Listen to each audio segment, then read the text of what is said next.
Question. ഭവന്തി ഇത്യസ്യ ലകാരഃ കഃ? ഭവന്തി എന്നതിന്റെ ലകാരം ഏതാണ്? ഈ ഭവന്തി എന്നത് ഭൂധാതുവിൽ നിന്നുണ്ടായ ക്രിയാപദമാണ്. ഓക്കെ, അപ്പോൾ ഇതിന്റെ ഉത്തരം എന്ന് പറഞ്ഞത് ലട്ട് ലകാരമാണ്. വർത്തമാന കാലത്തിൽ ഉള്ള ലകാരമാണ് ഈ ഭവന്തി എന്നത്. ഏത് ലകാരത്തിൽ? ലട്ട് ലകാരത്തിൽ പെടുന്നതാണ്. അപ്പോൾ ഇവിടെ ലിട്ട് എന്തായിരിക്കും? ഭൂധാതുവിന്റെ ലിട്ട് എന്തായിരിക്കും? ബഭൂവ. ഓക്കെ, അതുപോലെ ലുട്ട് എന്തായിരിക്കും? ഭവിത.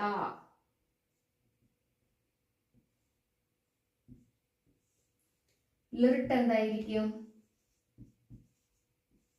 ഭവിഷ്യതി.